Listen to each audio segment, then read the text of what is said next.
So hello friends, welcome to GK webs.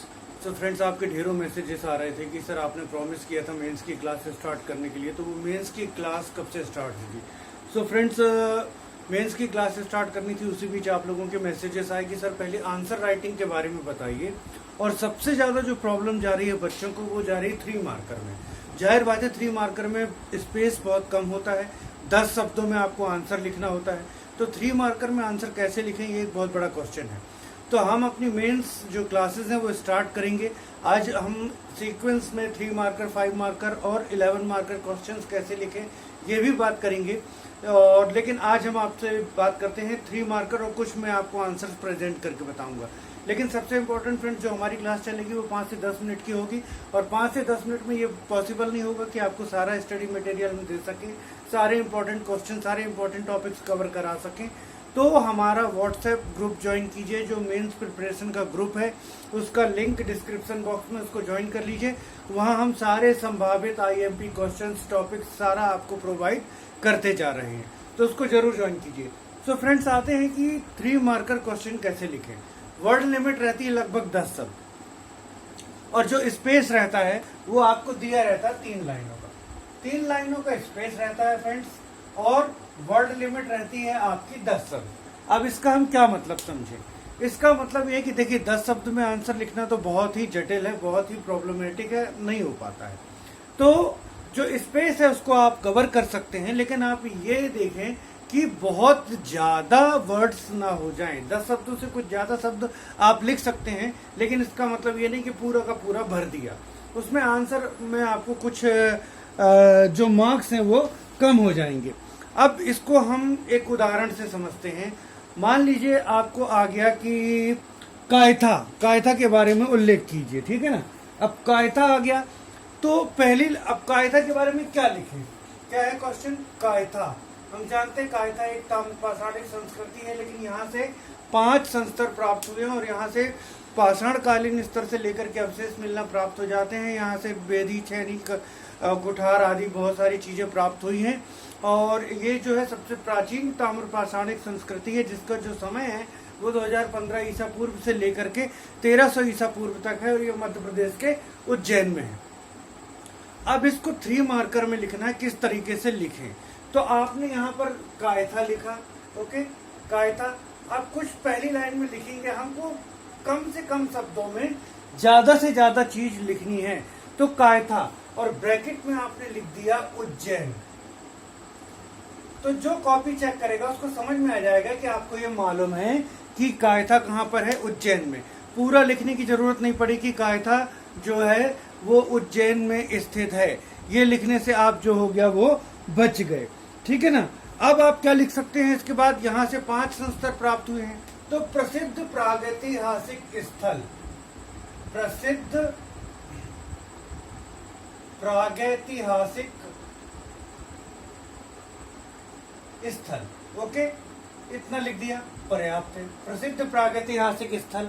इसके बाद second line में जो इंपॉर्टेंट है, सर्वाधिक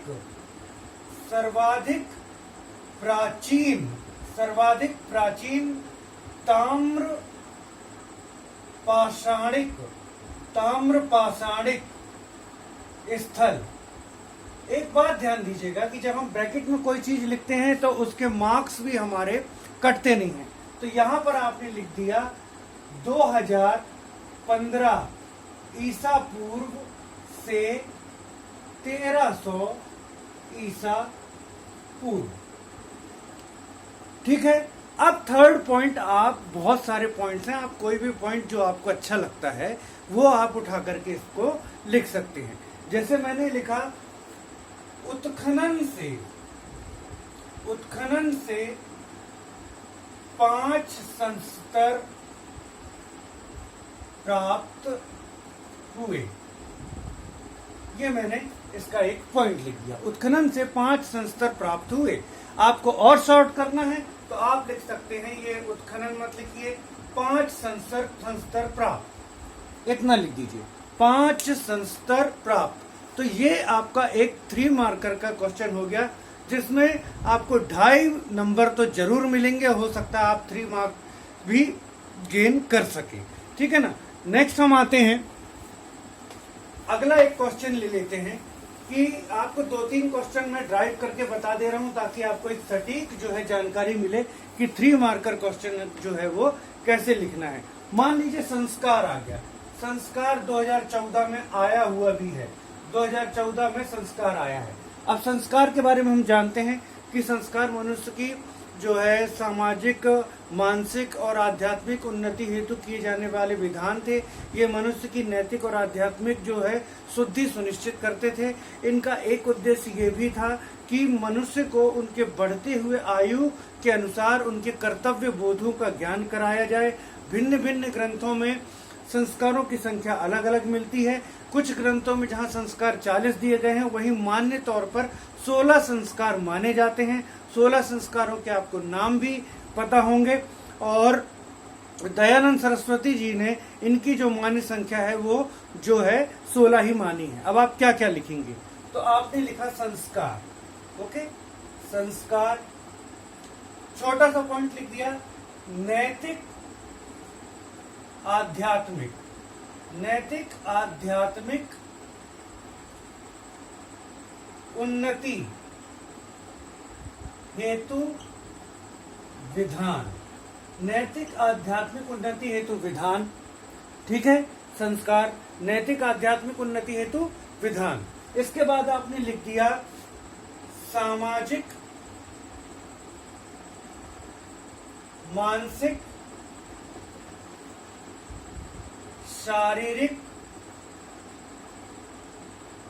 उन्नति हेतु, उन्नति हेतु।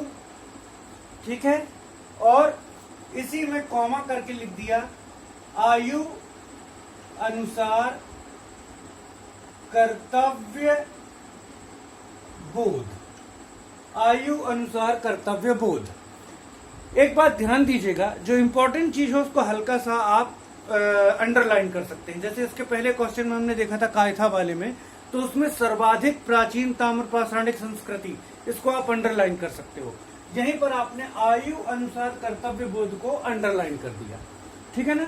फिर भिन्न ग्रंथों में भिन्न संख्या, भिन्न ग्रंथों में भिन्न संख्या, संख्या मान्य 16। या तो आप ये लिख दें या फिर ये लिखें मान्य संख्या 16 और 2-3 उदाहरण दे दें। चूड़ा कर्म का उदाहरण दे दिया, उपनयन संस्कार का उदाहरण दे दिया, है ना। तो या तो आप ये लिख दें, ये थर्ड लाइन चेंज कर दें, तो मान्य संख्या 16, मान्य संख्या 16 उदाहरण। ठीक है ना, उदाहरण चूड़ा कर्म, उपनयन आदि, ऐसे आपने करके यहाँ पर दे दिया। उपनयन आदि 2, 3, 4 जितने भी लाइन पर आपके उदाहरण आए वो उदाहरण आपने दे दिए। तो इससे भी आपका एक परफेक्ट आंसर होगा और आपको 3 मार्क्स मिलने के चांसेस ज्यादा हो जाएंगे। एक और उदाहरण ले लेते हैं हम। मान लीजिए आपको आ गया कि पदार्थ, पदार्थ के बारे में लिखिए। अब पदार्थ हम जानते हैं प्रत्येक वह वस्तु जो कि स्थान घेरती है, जिसका निश्चित द्रव्यमान निश्चित आयतन होता है, पदार्थ कहलाती है। पदार्थ में जो अणु होते हैं वो अंतराणविक बल के द्वारा आपस में बंधित होते हैं और पदार्थ की 3 अवस्थाएं होती हैं, ठोस, द्रव और गैस। और एक चौथी अवस्था भी कही जाती है जिसको हम जानते हैं प्लाज्मा के नाम से। ठोसों में सर्वाधिक अंतराणविक बल होता है, उसके बाद द्रव और गैस में क्रमशः कम होता जाता है। इसको हम 3 मार्कर में कैसे प्रेजेंट करें? तो आप आ गए पदार्थ, ठीक है ना। पदार्थ, पदार्थ में आपने क्या लिखा? अब देखिए कुछ चीजें ऐसी होती हैं जिसको पॉइंट्स में नहीं लिख सकते, यहां पर हमको थोड़ा सा लिखना ही पड़ेगा कि प्रत्येक वस्तु